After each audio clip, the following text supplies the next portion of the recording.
नमस्ते। कभी सोचा है कि सच्ची हमेशा रहने वाली शांति आखिर मिलती कहाँ है? तो चलिए आज इसी गहरे सवाल की तह तक जाते हैं। 1941 के एक बहुत ही गहरे लेख से हमें समझने की कोशिश करेंगे कि शांति की तलाश जो है वो बाहरी दुनिया में नहीं बल्कि हमारे अपने अंदर ही खत्म होती है।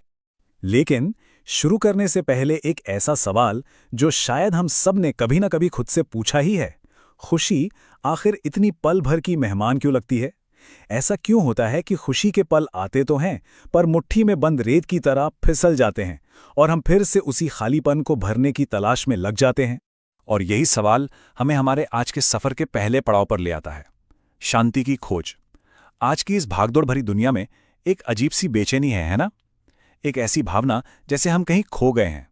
बहुत से लोग ऐसा महसूस करते हैं कि वो एक अंतहीन भंवर में फंस गए हैं, हैरान हैं, भ्रम में हैं और इस लगातार भटकने से बुरी तरह थक चुके हैं।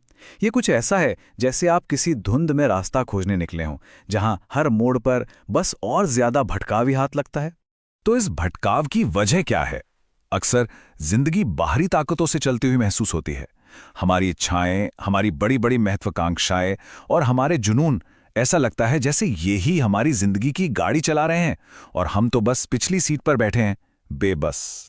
बस यहीं से असल समस्या की जड़ शुरू होती है, जिसे हम कह सकते हैं एक मृग तृष्णा का पीछा करना। ये मान लेना कि असली शांति और खुशी बाहरी चीजों को पाने से मिलेगी, एक ऐसी दौड़ है जिसका कोई अंत नहीं है और जो सिर्फ थका देती है। बाहरी दुनिया में खुशी खोजना बिल्कुल वैसा ही है जैसे रेगिस्तान में कोई प्यासा इंसान दूर पानी देखकर उसकी तरफ भागे। वो दौड़ता है और दौड़ता है, पर जितना करीब पहुंचता है वो पानी उतना ही दूर खिसकता जाता है और आखिर में उसे पता चलता है कि वो तो बस एक धोखा था, एक भ्रम। और इस तरह हम एक दुष्चक्र में फंस कर रह जाते हैं। देखिए, एक तरफ है हमारी कभी ना खत्म होने वाली इच्छाएं और ज्यादा पानी की चाहत, जुनून और दुनिया भर की चीजें, और दूसरी तरफ उसका नतीजा गहरा असंतोष, तनाव और एक लगातार बनी रहने वाली बेचैनी। हम जितना बाहरी चीजों के पीछे भागते हैं, ये नेगेटिव फीलिंग्स उतनी ही मजबूत होती चली जाती हैं। जानते हैं, मूल लेख इस पर एक बहुत ही जबरदस्त बात कहता है कि बाहरी इच्छाओं को पूरा करके उन्हें शांत करने की कोशिश करना ठीक वैसा ही है जैसे आग पे पेट्रोल डालना। इच्छाएं शांत होने के बजाय और ज्यादा भड़क उठती हैं। इसे एक और तरीके से भी सोच सकते हैं, ये पूरी खोज अपनी ही परछाई को पकड़ने की कोशिश जैसी है। आप जितनी तेजी से दौड़ेंगे, परछाई भी उतनी ही तेजी से आगे भागेगी। उसे पकड़ने का सिर्फ एक ही तरीका है, जानते हैं क्या? उससे मुंह मोड़ लेना, रुक जाना। और यहीं पर हमारी कहानी में एक बहुत जरूरी मोड़ आता है। इसका हल है अंदर की ओर मुड़ना। अपनी दृष्टि को, जो हमेशा बाहर की दुनिया में कुछ ना कुछ खोजती रहती है, उसे बाहर से हटाकर अंदर की तरफ मोड़ना, बाहरी नजरों से भीतरी नजरों की ओर।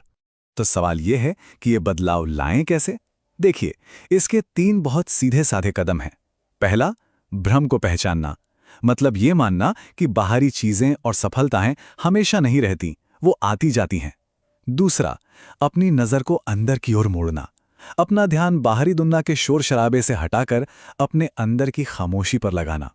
और तीसरा, अपने आप पर विचार करना, खुद को जानने और समझने की यात्रा शुरू करना।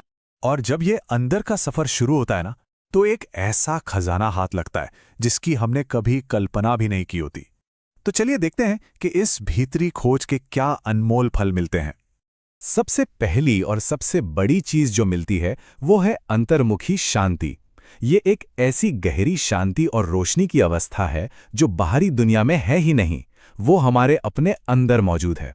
ये शांति किसी चीज पर या किसी इंसान पर निर्भर नहीं करती, ये हमारा अपना असली स्वभाव है। इस अंदरूनी यात्रा के जो नतीजे होते हैं वो जिंदगी बदल देने वाले होते हैं। मन में एक जबरदस्त स्पष्टता आती है। हम छोटी छोटी बेकार की बातों से ऊपर उठ जाते हैं। हमें असलियत की यानी रियलिटी की एक गहरी समझ मिलती है। और सबसे जरूरी बात, हमें उस अंदरूनी खजाने की एक झलक मिलती है और हम अपने भीतर की रोशनी को देखने लगते हैं। और पता है सबसे कमाल की बात क्या है? इस असली खजाने की बस एक झलक ही काफी होती है।